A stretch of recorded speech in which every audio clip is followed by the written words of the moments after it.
छत्रपति शिवाजी महाराज की जय। भवानी प्रभु रामचंद्र की, पवन सुत हनुमान की, बोलो बजरंग बली की जय श्री राम। हिंदू हृदय सम्राट बाळासाहेब ठाकरे यांना वंदन करतो आणि आपले देशाचे कणखर गृहमंत्री आणि ज्यांचे इरादे फौलादी आहेत असे आदरणीय अमित शाह साहेबांचं या महाराष्ट्राच्या जनतेच्या वतीने मी मनापासून स्वागत करतो, त्यांना खूप खूप धन्यवाद देतो। देश भर में कल हनुमान जयंती बड़े जोर शोर से मनाई। आपण हनुमान जयंती जोरात में साजरी केली ना।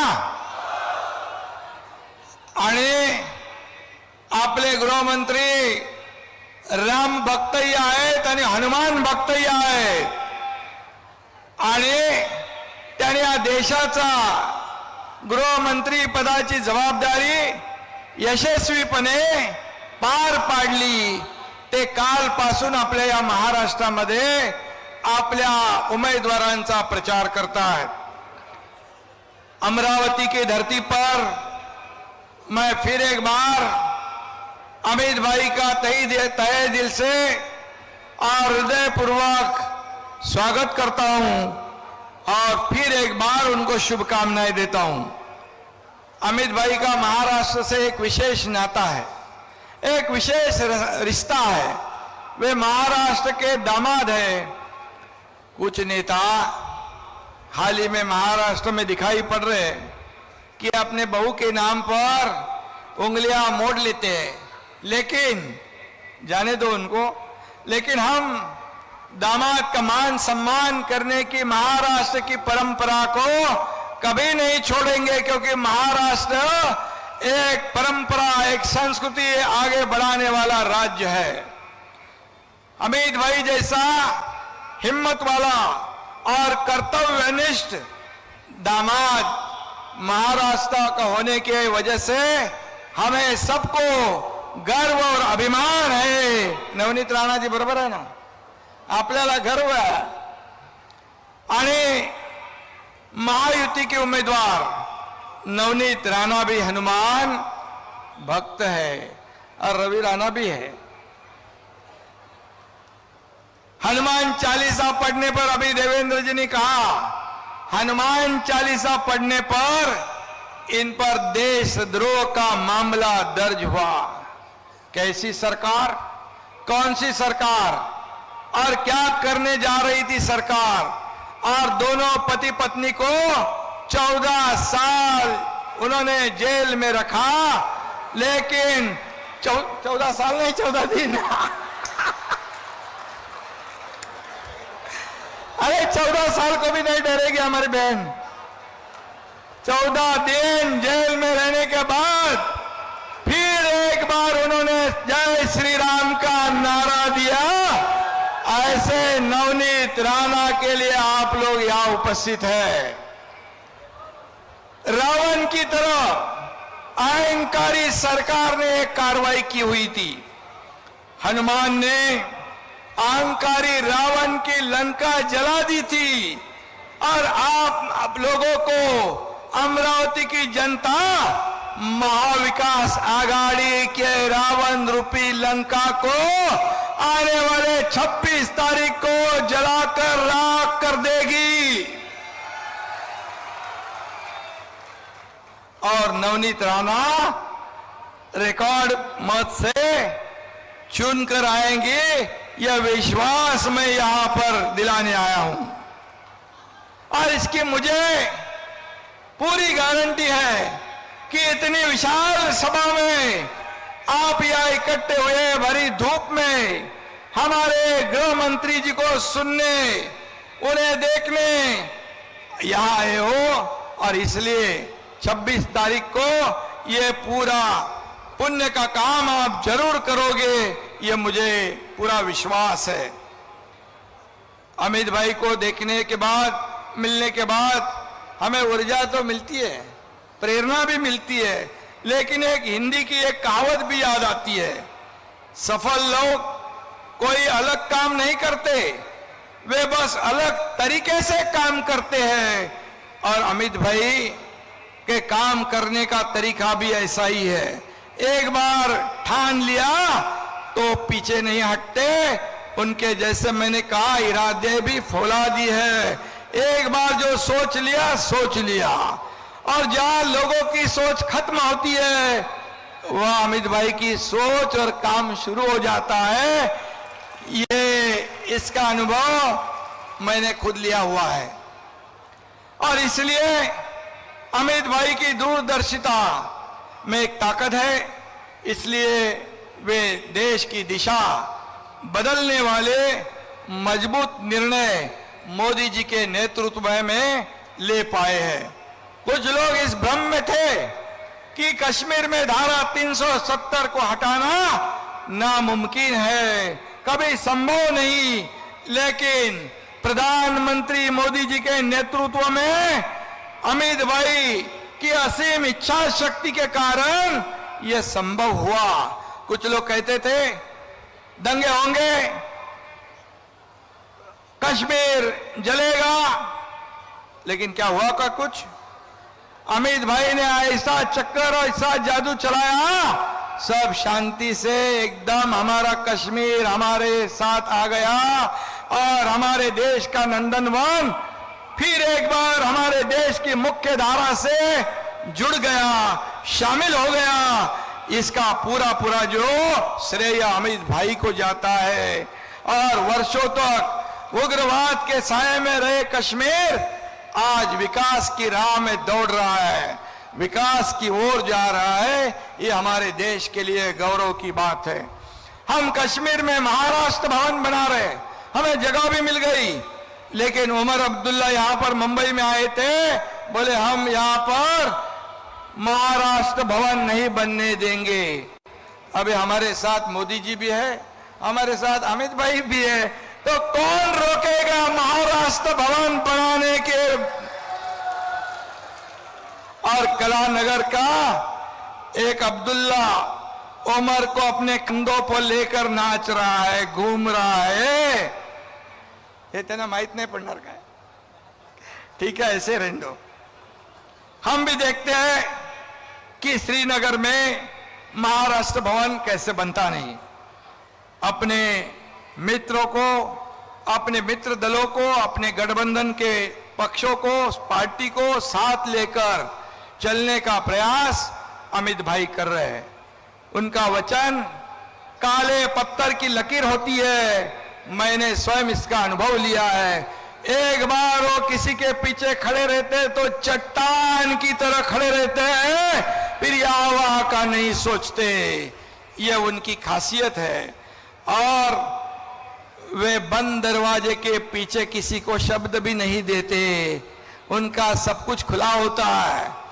लेकिन सत्ता की लालच में बाबा साहेब की झूठी कसम खाकर हिंदुत्व का गला घोटने वालों को भी अमित भाई कभी छोड़ते नहीं, ना छोड़ेंगे, यह भी मैं बता रहा हूं। और इस देश को महाशक्ति बनाने के लिए एक बार फिर एक बार नरेंद्र मोदी जी प्रधानमंत्री बनाने की गारंटी इस देश की जनता ने ले ली है। और इसलिए हम सब कहते हैं अब की बार और फिर एक बार। और इसलिए ये मोदी जी का संकल्प पूरा करने के लिए हमारे अमित भाई दिन रात एक कर रहे, दिन रात मेहनत कर रहे।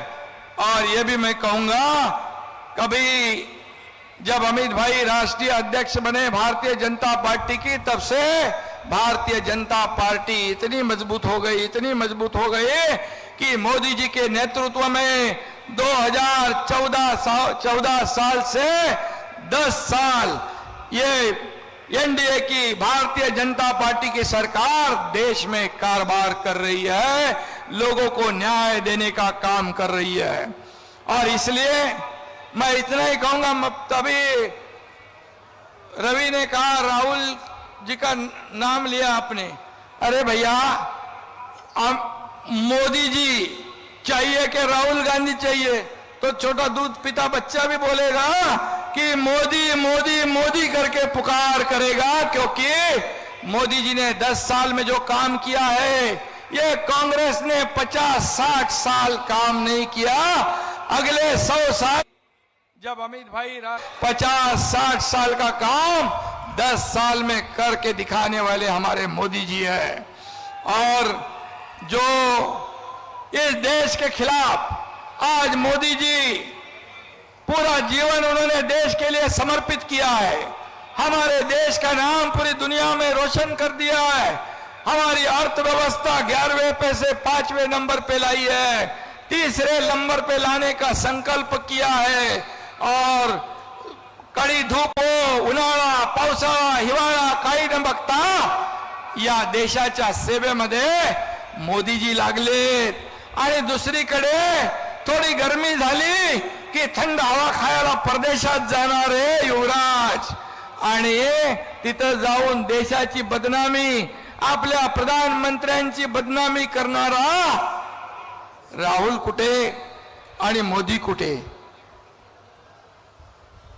एक हिमालय कुठे आणि एवढी छोटी टेकडी कुठे? हा फरक आहे। आणि म्हणून स्वप्नात सुद्धा कुणालाही विचारलं तरी सुद्धा मोदींचंच नाव लोक घेतील, कारण मोदींनी या देशाला पुढे नेलेला आहे, या देशाचा विकास केलेला आहे। आणि म्हणून मुंगेरी लाल के 3रे नंबर पे लाने का संकल्प किया है। और कडी धूप हो, उन्हाळा, पावसाळा, हिवाळा काही न बघता या देशाच्या सेवेमध्ये मोदीजी लागलेत। आणि दुसरीकडे थोडी गरमी झाली की थंड हवा खायला परदेशात जाणारे युवराज, आणि तिथं जाऊन देशाची बदनामी, आपल्या प्रधानमंत्र्यांची बदनामी करणारा राहुल कुठे आणि मोदी कुठे? एक हिमालय कुठे आणि एवढी छोटी टेकडी कुठे? हा फरक आहे। आणि म्हणून स्वप्नात सुद्धा कुणालाही विचारलं तरी सुद्धा मोदींचंच नाव लोक घेतील, कारण मोदींनी या देशाला पुढे नेलेला आहे, या देशाचा विकास केलेला आहे। आणि म्हणून मुंगेरी लाल के हसीन सपने जो देखते हैं, ये 2024 तो क्या, 2029 भी नहीं, 2034 में भी आप लोग आने दोगे उसको? इसीलिए उन्होंने अपनी मर्यादा में रहे। अमित भाई, एक सहकारी आंदोलन का आप बारीकी से अध्ययन कर रहे हो। इस देश में सहकारिता से समृद्धि, सहकार से समृद्धि का नारा देश के पहले सहकारिता मंत्री के रूप में आपने दिया है। और अब पैक्स के माध्यम से ग्रामीण इलाकों में वहां पर गरीबों को, किसानों को यहां पर फायदा होगा, इसलिए आप काम कर रहे हो। और गृह मंत्री के रूप में देश की पूरी तरह देश की जो सुरक्षा है उसको मजबूत करने का काम आप कर रहे हो।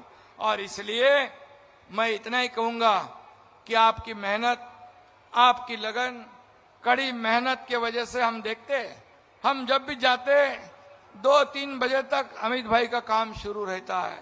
और इसलिए मैं ये कहूंगा, अमित भाई रोज डायरी लिखते हैं, मुझे विश्वास है कि 2024 की इनकी डायरी के हर पन्ने पर एक वाक्य जरूर लिखा होगा, अब की बार 400 पार।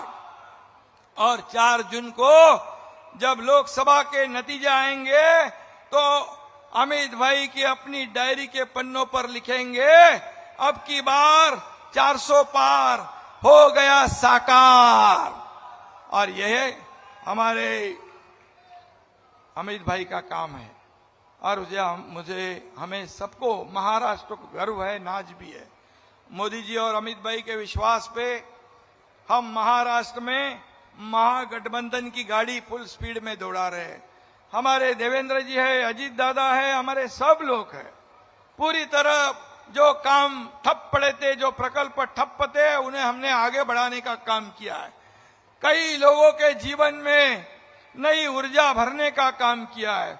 किसान हो, महिला हो, गरीब हो, युवा हो, बुजुर्ग हो, सबके लिए योजना बनाने का काम हमारी सरकार ने किया हुआ है।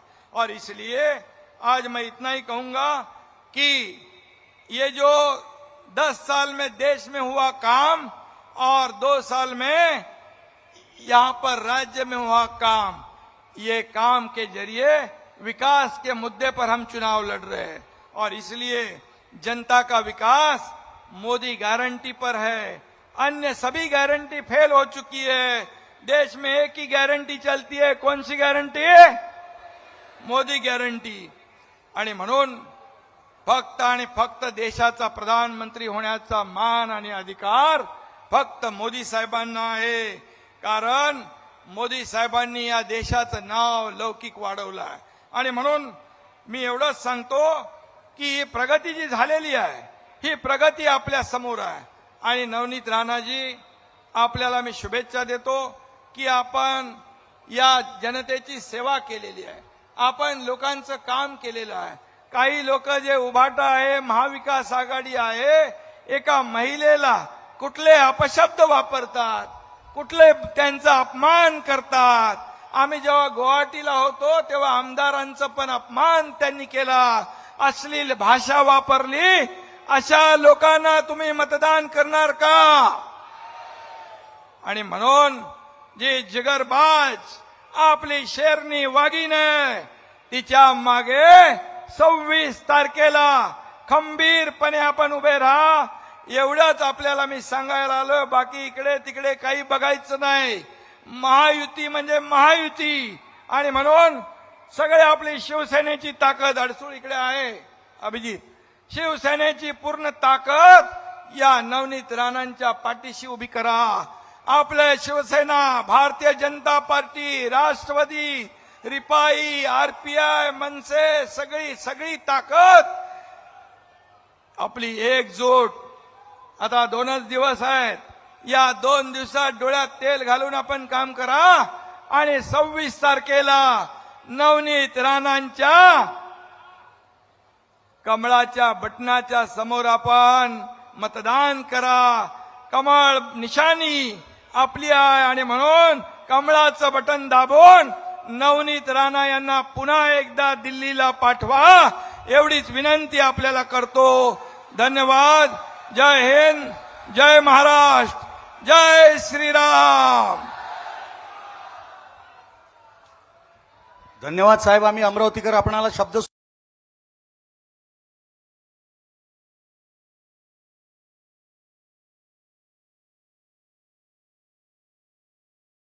शिवाजी महाराज की जय।